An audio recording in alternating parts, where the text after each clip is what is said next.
Mother Teresa, ये नाम सुनते ही दिमाग में क्या आता है? एक संत की तस्वीर या फिर कोई और ही कहानी? वो 20वीं सदी की सबसे सम्मानित हस्तियों में से एक थीं, पर शायद उतनी ही ज्यादा विवादित भी। तो चलिए उनकी कहानी के दोनों पहलुओं को समझने की कोशिश करते हैं और जानते हैं कि क्यों एक ही शख्सियत को कुछ लोग पूछते हैं और कुछ उन पर गहरे सवाल उठाते हैं। इस पूरी कॉम्प्लेक्स कहानी को समझने के लिए हम उनकी यात्रा को 5 हिस्सों में देखेंगे।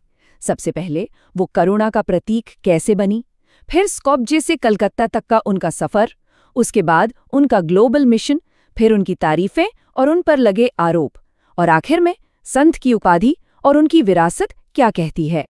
जब भी हम मदर टेरेसा के बारे में सोचते हैं तो एक ही इमेज सामने आती है ना? नीली धारी वाली सफेद साड़ी में एक महिला जो गरीबों और बीमारों के लिए उम्मीद की किरण थी। उनकी कहानी इसी पहचान से शुरू होती है। उनकी खुद की पहचान कितनी मल्टी लेयर्ड थी, ये उनके अपने शब्दों से ही साफ हो जाता है।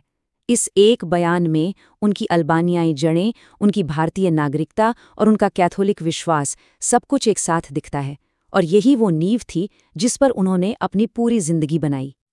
तो सवाल ये उठता है कि आखिर ये असाधारण यात्रा शुरू कहाँ से हुई? स्कोपजे में जन्मी एक साधारण लड़की कलकत्ता की सबसे जानी मानी हस्ती बन कैसे गई? ये टाइमलाइन उनके जीवन के शुरुआती सालों को दिखाती है, स्कोपजे से आयरलैंड और फिर भारत। लेकिन असली टर्निंग पॉइंट आया 1946 में। कलकत्ता जा रही एक ट्रेन में उन्हें एक आंतरिक पुकार सुनाई दी, एक आदेश कि कॉन्वेंट की दीवारें छोड़कर सीधे गरीबों के बीच काम करना है। बस इसी एक अनुभव ने 1950 में मिशनरीज ऑफ चैरिटी को जन्म दिया। तो ये मिशनरीज ऑफ चैरिटी थी क्या? इसका सिर्फ एक ही सिद्धांत था, पूरे दिल से मुफ्त सेवा। इसके सदस्य 3 पारंपरिक शपथ तो लेते ही थे, ब्रह्मचर्य, गरीबी और आज्ञाकारिता। पर उन्होंने एक चौथी, एकदम अनोखी शपथ जोड़ी, गरीबों में भी जो सबसे गरीब है उनकी सेवा करने की। और यही उनके काम का केंद्र बन गया।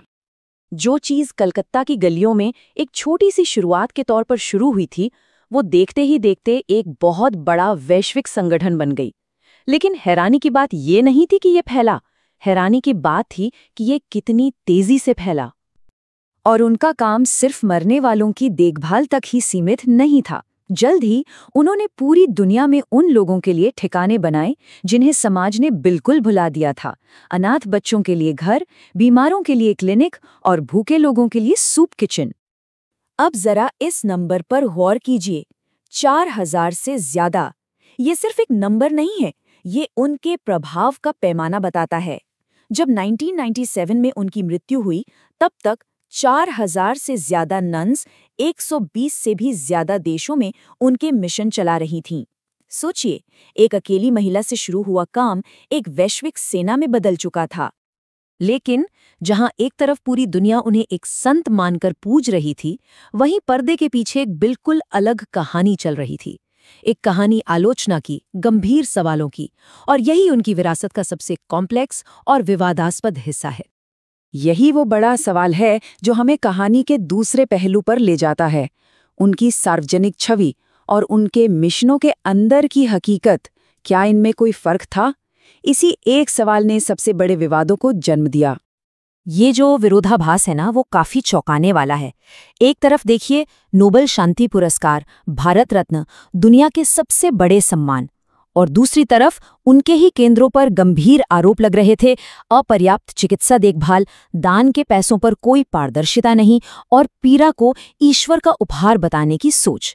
कई रिपोर्ट्स में तो यहाँ तक कहा गया कि दर्द निवारक दवाएं नहीं दी जाती थीं, और यहाँ तक कि सुइयों को भी दोबारा इस्तेमाल किया जाता था। उनके सबसे मुखर आलोचकों में से एक क्रिस्टोफर हिचन्स ने उन पर ये आरोप लगाया। उनका तर्क था कि मदर टेरेसा पीड़ा को कम करने की बजाय उसे एक आध्यात्मिक अनुभव के रूप में देखती थीं, और महिलाओं के सशक्तिकरण जैसे गरीबी के स्थायी समाधानों का विरोध करती थीं। लेकिन इन आरोपों के जवाब में उनके समर्थक एक बिल्कुल अलग तस्वीर सामने रखते हैं। उनके जीवनीकार नवीन चावला का तर्क है कि मिशन का मकसद कभी अस्पताल बनाना था ही नहीं। मकसद तो बस उन लोगों को सम्मान से मरने का मौका देना था जिन्हें अस्पतालों ने भी जवाब दे दिया था। तो ये चिकित्सा की नहीं, बल्कि दृष्टिकोण की लड़ाई थी। अब आते हैं कहानी के आखिरी हिस्से पर, और शायद सबसे ज्यादा हैरान करने वाले हिस्से पर। संत बनने की उनकी यात्रा और उस यात्रा के पीछे छिपा उनका वो गहरा आंतरिक संघर्ष जिसके बारे में दुनिया को दशकों तक पता ही नहीं चला। कैथोलिक चर्च में संत बनने की प्रक्रिया चमत्कारों पर आधारित होती है। मदर टेरेसा के मामले में पहले चमत्कार पर ही विवाद खड़ा हो गया, जिसमें एक महिला के ट्यूमर के ठीक होने का दावा किया गया था। लेकिन डॉक्टरों और यहाँ तक कि महिला के पति ने भी कहा कि इलाज दवाओं से हुआ था, किसी चमत्कार से नहीं। फिर भी वेटिकन ने इसे चमत्कार माना। और इस सब के बीच उनकी कहानी का सबसे अविश्वसनीय पहलू सामने आता है। जो महिला पूरी दुनिया के लिए अटूट आस्था का प्रतीक थी, वो निजी तौर पर लगभग 50 सालों तक ईश्वर के अस्तित्व पर गहरे संदेह से जूझती रही। उनकी मृत्यु के बाद जब उनके निजी पत्र प्रकाशित हुए, तब इस गहरे आध्यात्मिक संघर्ष का पता चला। उन्होंने लगभग आधी सदी तक ईश्वर की अनुपस्थिति को महसूस किया, जिसे उन्होंने अंधकार और शून्यता कहा। ये उदाहरण हमें उस सार्वजनिक संत के पीछे के उस इंसान से मिलाता है जो खुद गहरे संदेह से घिरा था। तो आखिर में सवाल वही है, मदर टेरेसा कौन थीं? एक निस्वार्थ संत जिसने अपना सब कुछ दूसरों के लिए लगा दिया, या एक जटिल इंसान जिसके नेक इरादे विवादास्पद तरीकों से घिरे थे? शायद सच इन दोनों के बीच में कहीं है। उनकी विरासत उनकी शख्सियत की तरह ही आज भी प्रशंसा और आलोचना के बीच बटी हुई है, और इतिहास को इस पहेली का जवाब आज भी तलाशना है।